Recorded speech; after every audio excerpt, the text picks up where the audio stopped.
Hi again, Psych 100 and hundreds and 101s, whatever you are, you intro Psych. This is the last in a wonderful series of lectures, discussions about disorders. So the last group of disorders, we've already talked about schizophrenia and anxiety disorders, and we talked about mood disorders and somatoform disorders. So the last group, we're going to talk about two groups here, basically. Group number one, we'll zoom through both of these. We're not going to spend a good bit of time, but at least I'm going to give you a little bit of overview just to help you with the term sheets that you've had in the PowerPoints. One group is called what we call the dissociative disorders. All right, dissociation is a term that we use to mean sort of a split from what's going on. Not as severe. We're not talking about schizophrenia split or anything like that. In general. All right, but we all dissociate a little bit. It means just to drift away. Our awareness kind of goes elsewhere. If you've ever been driving someplace and you get there, like, let's say something's really on your mind and you do something you're driving sort of on autopilot, and you get there and you're like, oh geez, I have no memory of how I got here. That's dissociating, okay? You've dissociated for that little bit of time, but that's a mild thing. But dissociative disorders, that is really the major issue we're talking about. And what we're going to talk about is, one of them is somewhat common. All of them are really related to trauma, because during periods of really extreme trauma or stress, one of the coping mechanisms is for us to dissociate, to separate ourselves from the reality of what's really going on. And that sometimes can continue after the fact. Sometimes remembering an event is so stressful we just are dissociated. It's almost like we're looking at someone else if we remember it at all. So something called dissociative amnesia. Amnesia really is a term for, again, not remembering something. And dissociative amnesia is usually referring to a situation where a person does not remember a specific time or a specific event. So for the most part, we're talking about something that can happen after a trauma. So like, let's say you're walking down the street and someone jumps out and attacks you. It's very common for people in that situation to really not remember the attack. They might remember things up to it, remember things after it. They still know, maybe later on, they still remember who they are and what people come see them, their family, but they don't remember that event. What it is similar to an idea of Freud's idea of what's called repression. We've kind of pushed it into the unconscious. We don't want to remember it. It's traumatic. It happens a lot with children, things that happen to them in their past. Because why do I want to remember those things? Dissociative fugue is a little bit, a fugue state is when you really don't even have any idea of who you are, where you are, what you're doing.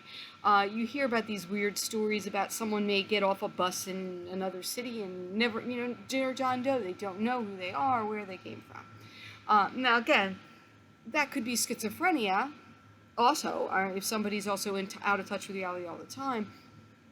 But with dissociative amnesia, they might be sort of oriented to somewhat to time, but not much. I mean, they're not completely irrational, but they still have no idea who they are, where they came from, that kind of thing. Not a common situation. All right, dissociative identity disorder, or what's called DID, is what some people refer to as multiple personalities or split personalities. This is the one that some people get confused with schizophrenia.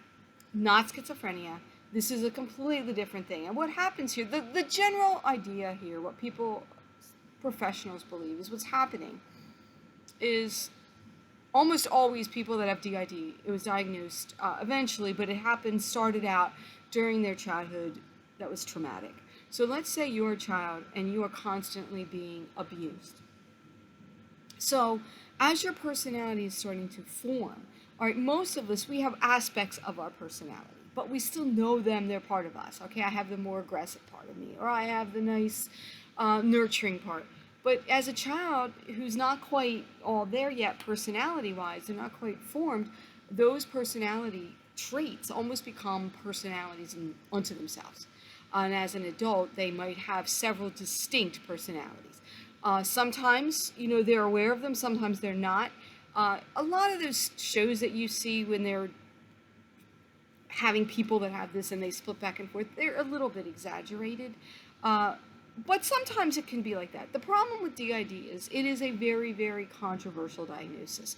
There is still a lot of disagreement among professionals about exactly how this happens and exactly what it is. Is it a disorder of itself, or is it something that happens as a person is dealing with trauma later in their lives? So there's a lot of debate about it. It's not as common as most of these other things. This isn't something that you're going to see all the time. Also, most people with DID and most people with all these disorders are not violent. When they make a movie, it's always fun to make them violent. That makes a better movie, but that's not real. That's not usually the reality.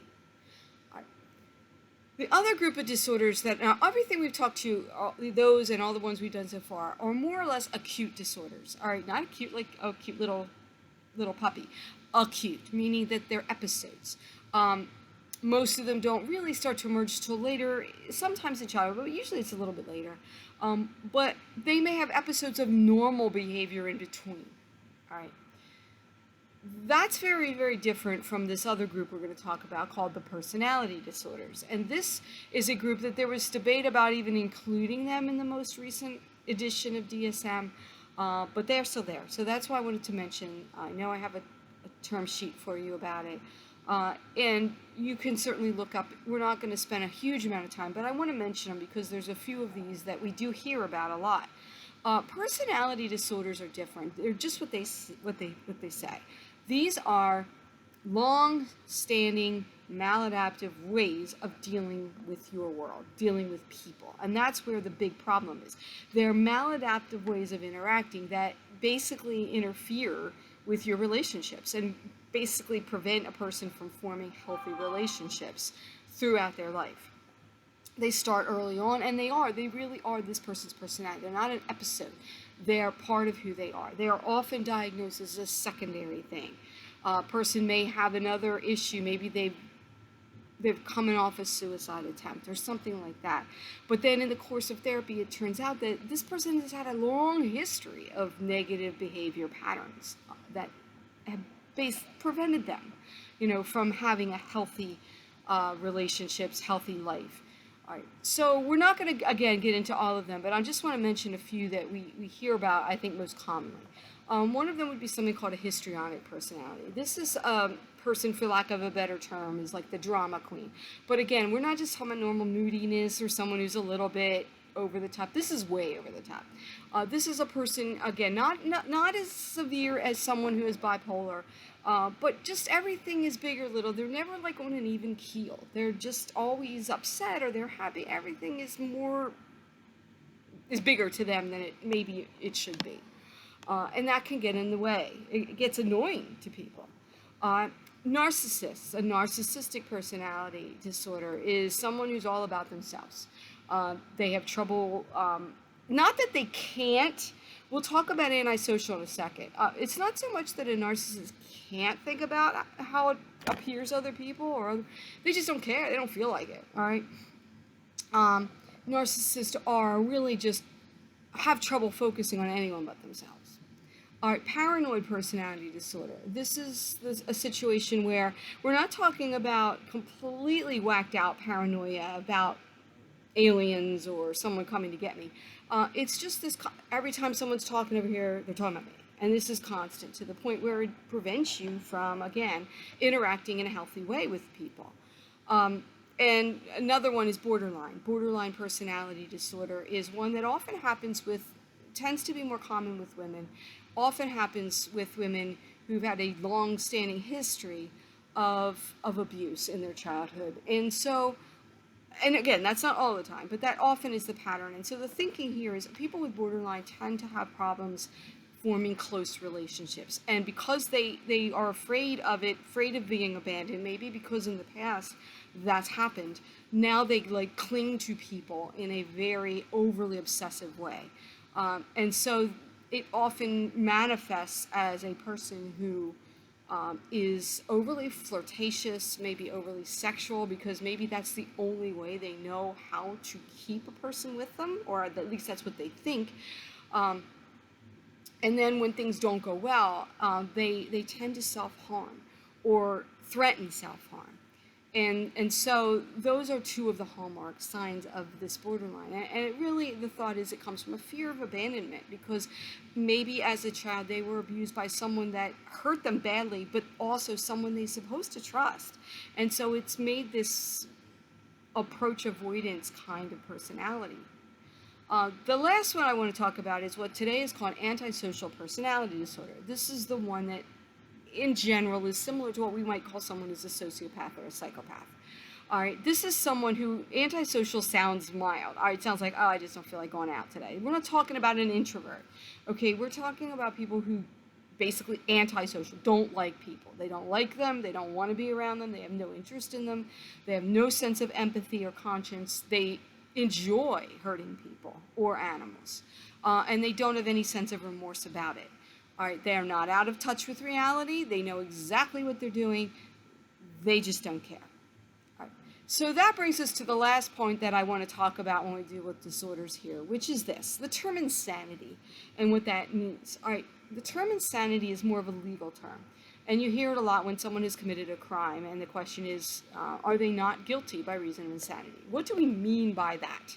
Okay, what we're talking about here is a determination of, at the time the crime is committed, and usually we're talking about a murder, did the individual who committed it know what they were doing? Were they in touch with reality? So for example, if I have schizophrenia, paranoid schizophrenia, and I honestly, in my delusional thinking, think that the pizza delivery man is coming to kill me, and I kill him first, in my mind, in my reality, that was the right thing to do. That was self-preservation, self-defense. Unfortunately, that's not what reality was, but to me, it was. All right, people with antisocial personality disorder know exactly what they're doing. They're completely in touch with reality. They just don't care. That would be the person who would commit that crime just because they feel like it, right? We can also talk about someone, for example, another way that you might be considered insane would be someone with DID. If they have alternate personalities and one of them committed and the other, that in potentially could be the same thing. All right, the problem with all of this, it sounds easy peasy when we talk about it here, but the problem is that a lot of times someone is arrested or brought to trial for a crime a big distance from when the crime happened. It's hard to know what their exact state of mind was at the time, especially when, as part of some of these, there's memory loss with some of these disorders. So how do we really know what the person was doing or thinking at the time? Making it even harder is that people lie. There are people that might fake a mental illness. And interestingly, this is something that might be very likely to happen with someone who truly has antisocial personality disorder. All right, they are in touch with reality. They know what's going on, but they also know that they're going to get in trouble. So, hey, I could fake it. I could pretend I'm crazy, pretend I have another personality or whatever. So that's why these are very, very difficult. And as we said before, diagnosing mental illness is difficult. It's subjective in a lot of ways.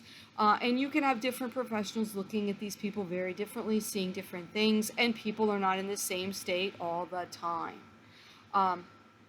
Another example of someone who could be potentially insane and not be guilty by reason of that would be someone in postpartum psychosis, and that there's been cases of individuals, someone killing their children or killing their baby because they thought that something was evil or that kind of thing, not guilty by reason of insanity. Now that not diagnosis, but that legal, if that's what you're found, doesn't mean you get off scot-free. It means that instead of going to prison as a punishment, it means that the theory is it's a mental illness, and with treatment, there's the potential for you to be better. All right. Now that's controversial too, because a lot of these disorders, as we've said, are very difficult to treat. There's no real cure for mental illness. There's ways to manage them, but they also require cooperation and willingness on the part of the patient, or to do it. Willingness to take meds, willingness to go to therapy and to work on these. So if you have a person with paranoid schizophrenia, they may or may not comply. So these are some of the issues. So then if you have a person, what do you do with them then? And just to finish this up, I can give you two really good examples and how this is again, very much of a gray area. In late 1980, Mark David Chapman, kills John Lennon. It is, Mark David Chapman was diagnosed with schizophrenia. He'd been hospitalized with it. He believed he was Holden Caulfield from Catcher in the Rye. So I think you could make the case that he was out of touch with reality. And as angry as I am at him and not very forgiving about it, there may have been a mental illness seriously involved with this, probably was. However, because of the high profile, because he actually did kill someone, he was found guilty and is in jail. Okay, 3 months later, a man named John Hinckley attempted to kill President Reagan. He did not succeed in killing him, but he was also out of touch. He was in love with the actress, Jodie Foster, thought if he tried to kill the president, it would impress her. But he was found not guilty by reason of insanity. He is still in a mental health facility at this point, many years later. All right. But here you go, two similar things. Probably the results were more of a function of the result of the crime than the state of the person. But it's a hard thing. And this is what we're talking about with this. And again, there's no absolute answers here, about what we do and how we treat someone when, in fact, they commit a crime when they are mentally ill. All right. So that's all for that. Thank you for all your patience and listening to these wonderful, exciting lectures. Thank you.